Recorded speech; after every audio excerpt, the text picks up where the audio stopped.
ಎಲ್ರಿಗೂ ಮತ್ತೊಮ್ಮೆ ನಮಸ್ಕಾರ. ಎಲ್ಲ ಮಾಧ್ಯಮಗಳಲ್ಲಿ ನಾನು ಕುಟುಂಬಸ್ಥನಾಗಿ ಮರಣದ ಪ್ರಕಟಣೆಯನ್ನು ಕೊಡಲಿಕ್ಕೆ ಮೊದಲೇ ಎಲ್ಲ ಮಾಧ್ಯಮಗಳು ಸುದ್ದಿಯನ್ನು ಬಿತ್ತರಿಸಿಬಿಟ್ಟಿವೆ.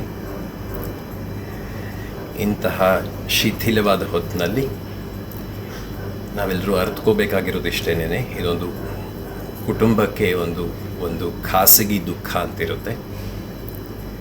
ಎಲ್ರಿಗೂ ಯಾವ ಸಮಯದಲ್ಲಿ ಅಂತಿಮ ದರ್ಶನಕ್ಕೆ ಅವಕಾಶವನ್ನು ಮಾಡಲಾಗತ್ತೆ, ಯಾವ ಸಮಯದಲ್ಲಿ ಅಂತಿಮ ಸಂಸ್ಕಾರ ಆಗುತ್ತೆ ಅನ್ನುವ ವಿವರಣೆಯನ್ನು ಇನ್ನು ಕೆಲ ತಾಸುಗಳಲ್ಲಿ ನಾನೇ ಖುದ್ದಾಗಿ ಬಂದು ಕೊಡ್ತೇನೆ.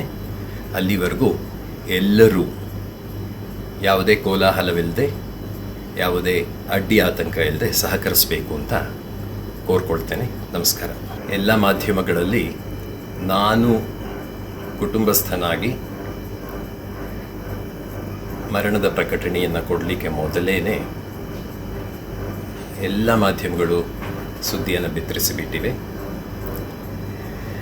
ಇಂತಹ ಶಿಥಿಲವಾದ ಹೊತ್ತಿನಲ್ಲಿ ನಾವೆಲ್ಲರೂ ಅರ್ಥಕೋಬೇಕಾಗಿರೋದಿಷ್ಟೇನೆ, ಇದೊಂದು ಕುಟುಂಬಕ್ಕೆ ಒಂದು ಖಾಸಗಿ ದುಃಖ ಅಂತಿರುತ್ತೆ. ಎಲ್ರಿಗೂ ಯಾವ ಸಮಯದಲ್ಲಿ ಅಂತಿಮ ದರ್ಶನಕ್ಕೆ ಅವಕಾಶವನ್ನು ಮಾಡಲಾಗತ್ತೆ, ಯಾವ ಸಮಯದಲ್ಲಿ ಅಂತಿಮ ಸಂಸ್ಕಾರ ಆಗುತ್ತೆ ಅನ್ನುವ ವಿವರಣೆಯನ್ನು ಇನ್ನು ಕೆಲ ತಾಸುಗಳಲ್ಲಿ ನಾನೇ ಖುದ್ದಾಗಿ ಬಂದು ಕೊಡ್ತೇನೆ.